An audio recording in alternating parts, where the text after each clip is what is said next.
वालेकुम वरहमतुल्लाहि वबरकातुहू। बिस्मिल्लाहिर्रहमानिर्रहीम।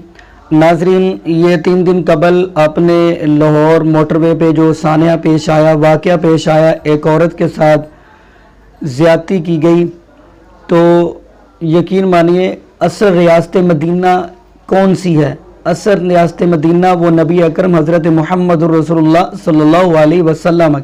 जब हम उस हदीस पे, नबी पाक के फरमान पे अमल करेंगे तो फिर ही रियासत मदीना आज भी बन सकती है फिर ही आज भी ये रियासत मदीना बन सकती है।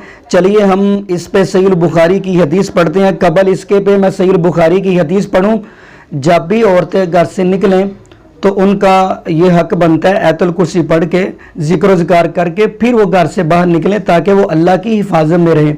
तो चलिए हम सहीह बुखारी की हदीस पढ़ते हैं। सैयदना अदी बिन हातिम रज़ी अल्लाह फरमाते हैं कि मैं नबी करीम सल्लल्लाहु अलैहि वसल्लम के पास ही बैठा हुआ था।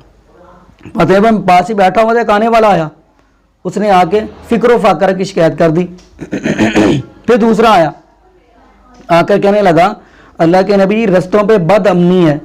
तो नबी करीम फरमाने लगे, प्यारे अदी फरमाते मैं पास ही था, फरमाया प्यारे अदी, तुम खुद देखोगे कि कूफा के पास एक बस्ती है। मैंने अर्ज़ किया मैंने वो बस्ती देखी तो नहीं है।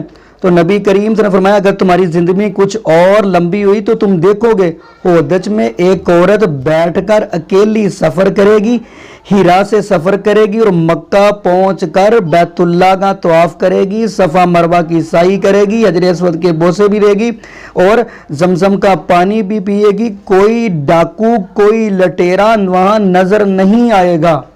ये है असल हकीकी रियासत मदीना। कोई डाकू, कोई बदबख्त, कोई लुटेरा, कोई जालिम नज़र नहीं आएगा।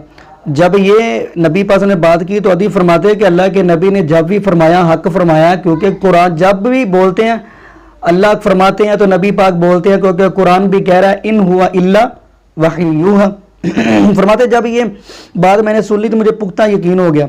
तो अल्लाह पाक ने मुझे उम्र लंबी दी, उम्र तो लंबी मुझे देनी थी अल्लाह पाक ने, वो इसलिए क्योंकि नबी पाक ने बात किया थी कि अल्लाह इसको इतनी लंबी उम्र दे कि ये खुद देखे। अदी बिन हातिम फरमाते हैं, अब ये भी बात पढ़ते कि अदी खुद अब बयान फरमाने लगे। कहते हैं सैयदना अदी रज़ी अल्लाह फरमाते हैं कि मैं होदज में बैठी हुई एक अकेली औरत को खुद देख लिया, हीरा से सफ़र के लिए निकली है और मक्का पहुंचकर उसने बैतुल्लाह का तवाफ़ किया, सफ़ा मरवा की साई की, हजर अस्वद के बोसे लिए, और उसके दिल में सिर्फ अल्लाह का डर था और किसी का डर नहीं था। और उसको रास्ते में कोई लुटेरा, कोई बदबख्त, कोई जालिम, कोई ऐसा लुटेरा नहीं मिला। जब हम नबी पाक की हदीस पे नाज़िर अमल करेंगे तो इंशाअल्लाह फिर हमारा मुल्क पाकिस्तान भी रियासत मदीना बन जाएगा। जज़ाकुमुल्लाहु खैरा, अहसन अल जज़ा। अस्सलामु अलैकुम वरहमतुल्लाहि वबरकातुहू।